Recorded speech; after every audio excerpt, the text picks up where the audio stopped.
এই প্ৰসংগত আমাৰো দৃষ্টিগোচৰ হৈছে যে আজিৰ বাতৰি কাকতত আগন্তুক লোকসভা নিৰ্বাচনৰ কাৰণে বিজেপি এজিপি UPPL এলায়েন্সৰ কোনে কোন দলে কোনটো চিটত প্ৰতিদ্বন্দ্বিতা কৰিব এই সম্পৰ্কত বাতৰি আহিছে। বিশেষকৈ বৰপেটা লোকসভা সমষ্টিত ফণীভূষণ চৌধুৰীৰ নামটো ইনডাইৰেক্টলি কিছু কথা প্ৰকাশ পাইছে। আমি জানিছোঁ যে দলে অসম গণ পৰিষদ দলে বৰপেটা লোকসভা সমষ্টিত ফণীভূষণ চৌধুৰী ডাঙৰীয়াক প্ৰাৰ্থিত্ব দিয়াৰ কাৰণে মানে অনুৰোধ জনাইছে। আমাৰ বাছনি কমিটিয়ে কিন্তু কেণ্ডিডেট বাছনি কৰা নাই, দলৰ ফালৰ পৰা তেখেতক অনুৰোধ জনাইছে। এই ক্ষেত্ৰত প্ৰথমতে মই কথাটো হৈছে কি, যদি দলে তেনেকুৱা অনুৰোধ কৰিছে তেওঁৰ প্ৰতি দলে এটা সদিচ্ছা ভাৱ দেখুৱাইছে, সেইকাৰণে দলৰ নেতৃত্বক আমি জিলা সমিতিৰ মানুহখিনি নিশ্চয় অভিনন্দন জনাব লাগিব। কিন্তু আপোনালোকে এইটোও জানে যে অসম আন্দোলনৰ পিছৰ পৰাই অসমৰ অন্যান্য বিধানসভা সমষ্টিসমূহত বিভিন্ন উখান পতন বা পৰিৱৰ্তন আদি হৈয়ে আছে। কিন্তু বঙাইগাঁও সমষ্টিত 85 চনৰ পৰাই ফণীভূষণ চৌধুৰী ডাঙৰীয়াৰ নেতৃত্বত অসম গণ পৰিষদ দলে প্ৰতিবাৰে জিকি আহিছে। তেওঁ এতিয়ালৈ 8ম সংখ্যক মানে প্ৰাৰ্থিত্ব দি তেওঁ জড়িত হৈ আছে, 8বাৰ জিকিছে। গতিকে এই মুহূৰ্তত আমাৰ তেওঁৰ লগে লগে আমিও দলত বহুদিনৰ পৰা থকা ব্যক্তি হিচাপে তাৰমানে বঙাইগাঁও সমষ্টিৰ ভোটাৰ ৰাইজৰ চেণ্টিমেণ্ট বা ৰাইজৰ চেণ্টিমেণ্টটো আমিও বুজি পাওঁ। আৰু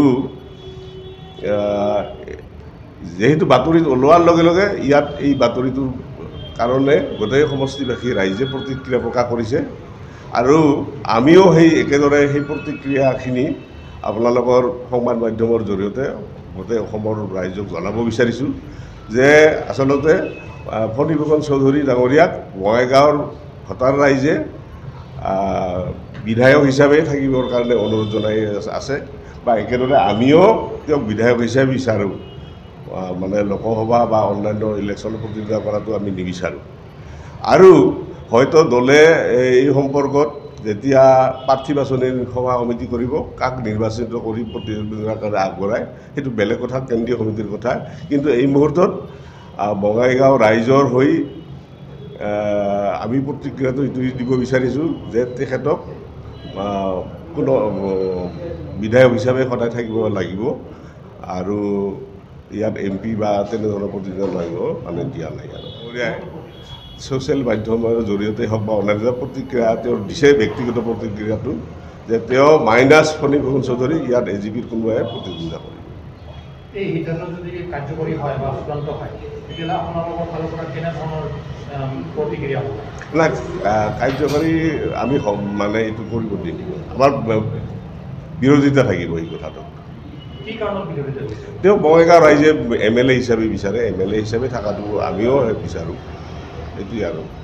আৰু তেওঁক এই আজিৰ মুহূৰ্তত যদি বঙাইগাঁও সমষ্টিৰ বিধায়কৰ বাহিৰে মানে MP হিচাপে পঠিয়ায় তেতিয়াহ'লে গোটেই নামনি অসমত অসম গণ পৰিষদ দলৰ সংগঠন বেয়া হ'ব। মানে সাংগঠনিক স্বাৰ্থত আপোনালোকে বিচৰা? সাংগঠনিক স্বাৰ্থত আমি বিচৰা নাই। আপোনালোকে কাৰোবাক বিচাৰে নেকি? নাই, সেইটো দলৰ শৃংখলা এটা আছে, নিয়ম আছে, সেইমতে বিচাৰোঁতো বিচাৰোঁ, কিন্তু এইটো সংবাদ মাধ্যমত কোৱা বিষয় নহয়। দলে যি সিদ্ধান্ত লয় সেইটোৱে হ'ব। শীৰ্ষ পৰ্যায়ৰ নেতৃত্বৰ সৈতে আপোনালোকৰ আলোচনা হৈছে নেকি?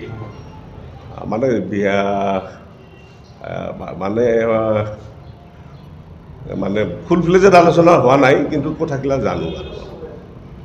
এনে হোৱাৰ সম্ভাৱনা আছে? হোৱাৰ সম্ভাৱনা মানে নাই, সম্ভাৱনা নাই।